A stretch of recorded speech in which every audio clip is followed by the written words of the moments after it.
নমস্কার, আমি রুমি রকমারিতে সকলকে স্বাগত জানিয়ে শুরু করছি আজকের রেসিপি বাসন্তী পোলাও। এটি তৈরি করাও যতটা সহজ, খেতেও ততটাই সুস্বাদু।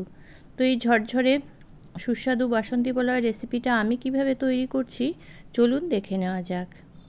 তো প্রথমে আমি এখানে একটা পাত্র নিয়ে নিয়েছি। পাত্রের মধ্যে নিয়ে নিচ্ছি আমি গোবিন্দভোগ চাল। চালটা আমি একটা কাপ বা বাটি মেপে নিতে হবে যাতে জলের পরিমাণটা ঠিক হয়। তো আমি এখানে 2.5 কাপ চাল নিয়ে নিলাম। চালটাকে প্রথমে আমি বেছে নিচ্ছি যাতে এর মধ্যে কোনো নোংরা না থাকে। নিয়ে আমি চালটাকে 4-5 বার করে জল পাল্টে পাল্টে খুব ভালোভাবে চালটা ধুয়ে নেব। তো চালটা প্রথমে আমি হালকা হাতে একটু কচলে নিচ্ছি, নিয়ে চালটাকে 4-5 বার জল পাল্টে আমি ধুয়ে নেব। চালটা খুব ভালোভাবে আমি ধুয়ে নিলাম, নিয়ে জলটা ঝরিয়ে নিয়েছি। এবার নিয়ে নেব একটা থালা। থালার মধ্যে চালটাকে আমি প্রথমে বিছিয়ে দেব। তো চালটাকে প্রথমে আমি থালার মধ্যে ছড়িয়ে দিচ্ছি। আপনারা চাইলে কোনো কাগজে বা সুতির কাপড়ের উপরেও চালটাকে এইভাবে ছড়িয়ে দিতে পারেন, যাতে চালের যে জলটা আছে চালের গায়ে সেই জলটা যাতে খুব ভালোভাবে শুকিয়ে যায়। সেই জন্য এই চালটাকে এইভাবে থালার মধ্যে ছড়িয়ে দিচ্ছি। আর এটা ফ্যানের নিচে আমি আধা ঘন্টা রেখে দেব। তো আধা ঘন্টা পর দেখুন চালটা একদম ঝরঝরে হয়ে গেছে, গায়ের সমস্ত জলও শুকিয়ে গেছে। এবার এই থালার থেকে চালটা আমি একটা পাত্রে ঢেলে নিচ্ছি।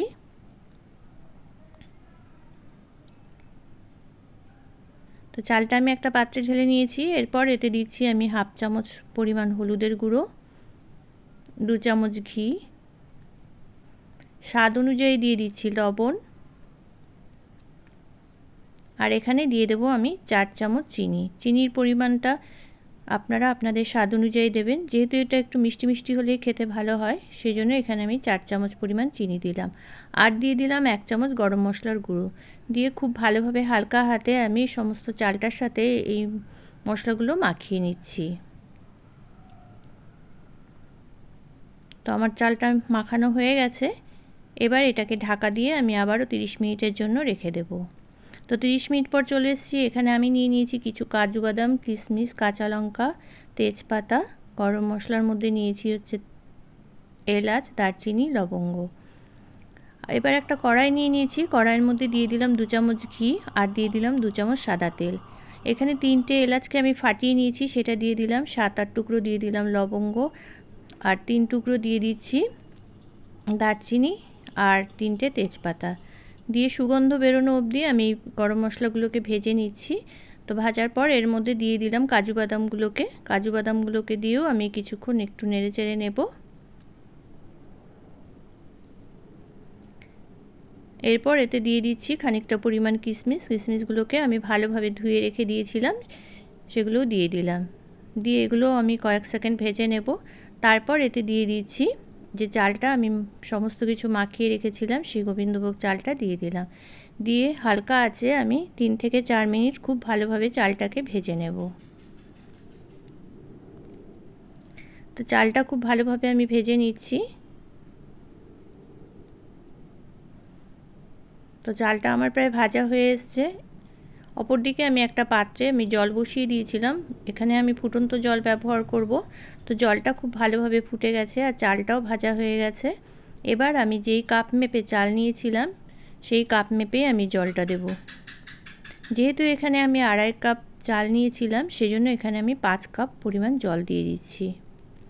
দিয়ে এবারে খুন্তির সাহায্যে খুব ভালোভাবে আমি চালটাকে সমস্ত জলের সাথে মিশিয়ে দিচ্ছি। দেখুন খুব ভালোভাবে আমি মিশিয়ে দিলাম। দিয়ে এবার ঢাকা দিয়ে দেব। ঢাকা দিয়ে এবার গ্যাসের ফ্লেমটা আমি কমিয়ে দেব। দিয়ে ঢাকনার মধ্যে যে ছিদ্রটা ছিল সেটা একটা কাগজের সাহায্যে এইভাবে আমি বন্ধ করে দিলাম। এবার 6 মিনিট মতো লো ফ্লেমে এটা রান্না করে নেওয়ার পর ঢাকাটা খুলে এর মধ্যে আমি 1 টুকরো আদাকে আমি এইভাবে গ্রেট করে দিয়ে দিচ্ছি। আদাটা দিলে খুব ভালো হয় এটা খেতে। আদাটা দিয়ে দিলাম, আর দিয়ে দিলাম 3টে চেরা কাঁচা লঙ্কা। দিয়ে খুব ভালোভাবে এবার মিশিয়ে দেব। আর খেয়াল রাখতে হবে তলাটা যাতে ধরে না যায়। এটা কিন্তু লো ফ্লেমেই রান্না করতে হবে। তো আমি আদা আর কাঁচা লঙ্কাটাকে খুব ভালোভাবে মিশিয়ে দিলাম। দিয়ে আবারও ঢাকা দিয়ে আমি একদম লো ফ্লেমে 2 থেকে 3 মিনিট এটাকে রান্না হতে দেব। তো 3 মিনিট পর ঢাকাটা খুলে নিলাম। দেখুন একদম ঝরঝরে কতটা সুন্দর হয়েছে। একটুও দলা পাকিয়ে যায়নি বা গলেও যায়নি, পুরো ঝরঝরে খুব সুন্দর তৈরি হয়েছে, দেখেই বুঝতে পারছেন। তো তৈরি হয়ে গেল সুস্বাদু বাসন্তী পোলাও। আর এটা কিন্তু খেয়াল রাখতে হবে যেন তলাটা ধরে না যায়, আর চালটাও খুব সুন্দর সুসিদ্ধ হয়েছে। এবার এতে দিয়ে দিলাম 1 চামচ মতো ঘি, ঘিটা দিয়ে মিশিয়ে নিচ্ছি। এবার পরিবেশনের পালা। ডিম কারির সাথে আমি গরম গরম বাসন্তী পোলাও সার্ভ করব, তাই একটা বাটির মধ্যে আমি নিয়ে নিচ্ছি বাসন্তী পোলাও। আর এইভাবে সার্ভ করলে দেখতে তো সুন্দর লাগেই, আর এটা খেতেও ভীষণ সুস্বাদু হয়েছিল। তো আমি এখানে ডিম কারির সাথে এটা সার্ভ করব। এভাবে একটা থালার মধ্যে আমি উপুর করে নিলাম বাটিটা, নিয়ে আমি সার্ভ করব। তো তৈরি হয়ে গেল ভীষণই সুস্বাদু বাসন্তী পোলাও, খুব সহজেই। আর আমার এই রেসিপিটা আপনাদের যদি ভালো লেগে থাকে তাহলে লাইক, শেয়ার, কমেন্ট ও সাবস্ক্রাইব করার অনুরোধ রইল। আর এতক্ষণ আমার সাথে থাকার জন্য সকলকে ধন্যবাদ। আবারও হাজির হয়ে যাব পরবর্তী অন্য কোনো রেসিপি নিয়ে। ততক্ষণের জন্য বিদায় জানিয়ে আজকের মতো এখানেই শেষ করছি। নমস্কার।